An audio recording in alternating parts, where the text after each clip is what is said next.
అందరికీ నమస్కారం అండి. మన దేశంలో హిందువులకు తులసి పండుగ చాలా పవిత్రమైనది.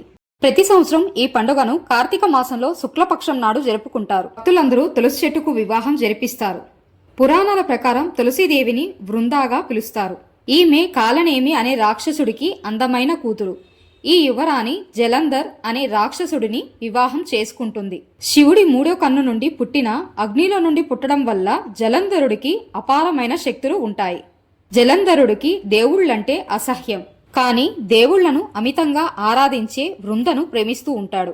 ఆమె మహావిష్ణువుకు మహాభక్తురాలు. ఆ యువరాణితో పెళ్లి తర్వాత ఆమె భక్తి పవిత్రత వల్ల జలంధరుడికి మరింత శక్తి పెరిగిపోతుంది. అది ఎంతలా అంటే ఆఖరికి శివుడు కూడా జలంధరుడిని ఓడించలేకపోతాడు. అతని మూర్ఖత్వంతో శివుడినే ఓడించి ఈ సమస్త విశ్వానికి అధిపతి కావాలని కలలు కంటాడు. ఈ సమయంలో దేవుళ్లందరూ విష్ణుమూర్తి సహాయం కోరుతారు. విష్ణుమూర్తి వృంద తన భక్తురాలు కావటంతో ఆమెకు జరగబోయే అన్యాయం వల్ల సందిగ్ధంలో పడతాడు. కాని జలంధరుడి వల్ల జరగబో నష్టాన్ని ఆలోచించిన విష్ణువు ఓ మాయ చేయాలని నిర్ణయించుకుంటాడు. పరమశివునితో జలంధరుడు యుద్ధంలో ఉండగా విష్ణువు వృంద వద్దకు జలంధర రూపంలో వస్తాడు.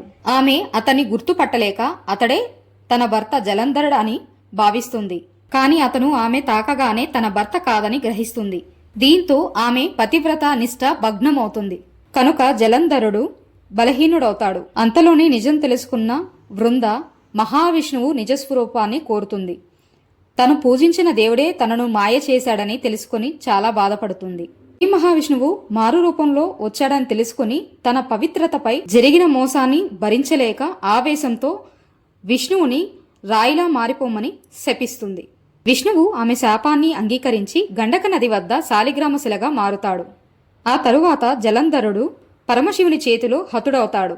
భర్త మరణ వార్త విన్న ఆమె ఎంతో బాధపడుతుంది. తన జీవితాన్ని కూడా ముగించాలని అనుకుంటుంది. ఇంతలో మహావిష్ణువు భార్య లక్ష్మీదేవి జలంధరుడి భార్యతో తన మాటలను వెనక్కి తీసుకోమని శాపం ప్రభావాన్ని ఆపమని కోరుతుంది. వృంద తన శాపాన్ని వెనక్కి తీసుకుంటుంది. అయితే విష్ణువు యొక్క శాలిగ్రామ రూపాన్ని వివాహం చేసుకున్న తర్వాత ఈ శాపం అంతమవుతుందని వృంద చెప్తుంది.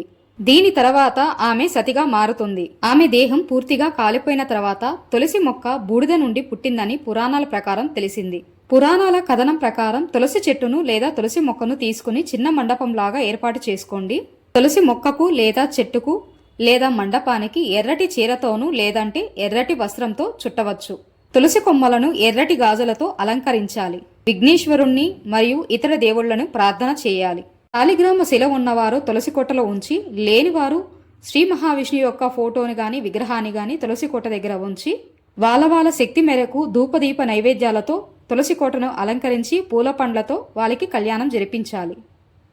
ఎవరైతే తులసి వివాహం చేయిస్తారో వాళ్ళ జీవితాల్లో వివాహానికి సంబంధించిన కష్టాల నుంచి ప్రయోజనం పొందుతారు. పెళ్లి చేసుకోవడానికి ఏదైతే సమస్యలు ఎదుర్కొంటున్నారో వాళ్ళ జాతకాలు చక్కబడతాయి. జీవితంలో వివాహానికి సంబంధించిన సమస్యలు ఎదుర్కొంటున్న వాళ్ళు ఈ తులసి పూజను చేస్తే వారికి పరిష్కారం లభిస్తుందని పురాణాలు చెబుతున్నాయి. తులసి పండుగ చేసుకునే ఈ రోజుని క్షీరాబ్ది ద్వాదశిగా పిలుస్తారు. తులసి పండుగ రోజున సాయంత్రం తులసి చెట్టు దగ్గర దాత్రి అంటే ఉసిరి మొక్కను ఉంచి విష్ణుమూర్తికి పూజలు చేస్తారు. అలాగే 12 లేదా 16 లేదా 21 దీపాలను వెలిగించి మహిళలు ప్రత్యేకంగా పూజలు చేస్తారు. వీటినే ద్వాదశ దీపాలని కూడా అంటారు. ఈ పండగ రోజున ప్రతి ఇంట ద్వాదశ దీపాలతో దీపకాంతులతో వెలుగులు విరాజిల్లుతూ ఉంటాయి.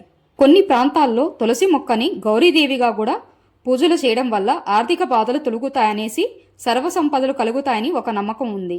ఉసిరి మొక్కను సాక్షాత్తు విష్ణుమూర్తిగా భావిస్తారు. స్వామి ఎక్కడ ఉంటే అక్కడ లక్ష్మి ఉంటుంది. లక్ష్మి ఉంటే కరువు అనేది ఉండదు. కార్తీక మాసంలో ఉసిరి చెట్టుతో పాటు తులసి మొక్కను పూజిస్తే ఎంతో పుణ్యఫలం దక్కుతుందని పురాణాల్లో చెప్పబడింది. వీడియో మీకు నచ్చినట్లయితే లైక్ చేయండి. వీలైనంత మందికి షేర్ చేయండి. వీడియో ఎలా ఉందో కమెంట్ రూపంలో తెలియజేయండి. Thanks for watching. Subscribe my channel.